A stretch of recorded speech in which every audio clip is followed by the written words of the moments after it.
ডাক দেয়া হাতে ইয়া দেয়া দাও 20 টাকা দাও না দিলে তো যাবা দেবে না দিবে সবাক দেখালে কত সাংবাদিক সাজু সাংবাদিক কত তুমি যাও গাল পাল্লা কেন কত 50 টাকা করে শোনেন ওনার ফুটেজ কিন্তু আরো 6 মাস আগের ফুটেজ আমার কাছে আছে এই দোকানে বসে আসেন ওই দুই দোকান একটা তো হয় না এই দুই দোকানে পড়ে আসে শুনেন আরে কাগজ এনে গেছে তুমি দোকান বন্ধ করো ছাড়টা ইচ্ছে তোমাক কাগজ চাইলে আসো কাগজ ভাল করবি কাগজ কি করবি মানে কাগজ দেখলো না কি কাগজ দেখবি তোমাক ডাকছে স্যার আমাকে ডাকে না দোকান জান না দোকান কিন্তু থাকবে না চলো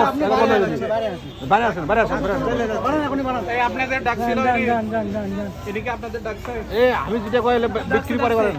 আপনাদের ছাড়টা ইচ্ছে এই কয়টা প্রোডাক্ট নিয়ে লোক ডাকে ব্যবসা করতেছেন এই কাগজ কি কাগজ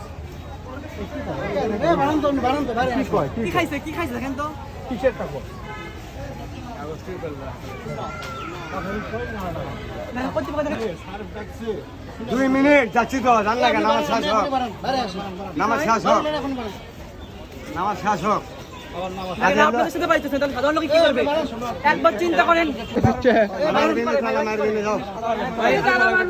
কি করে ভাই মানে এটা আপনি কি ধরনের ভোগান দিতে পড়ছেন সব বারবার আসলে এরকম একই ঘটনা ধর্মীয় অনুভূতি দেখাতে আসছেন আপনি আঘাত তালতে মানে সন্ধ্যা ঢুকে যায় মনে হচ্ছে এরকম এলাজল চলে ভন্ডা মেজল চলে ভাই যেই তো আপনার ভাই আমি ভাইয়ের কাছে প্রশংসা থাকা কাচ্ছি সাংবাদিক আসছে ভালো করে ব্যবসা কর টাকা টাকি করেছিল আমি তাই করে সাংবাদিক আসলে আপনারা ভালো করে ব্যবসা করবেন সাংবাদিক না আসলে ভালো করে ব্যবসা করবেন থেকে আমি সতর্ক করে দিলাম যে সাংবাদিক আগে সতর্ক হন না কেন আপনারা এটা তো আমি আরো দুটো নিউজ করছি আসেন আপনি অবশ্যই আসেন এটা নিয়ে আরো দুটো নিউজ করছি না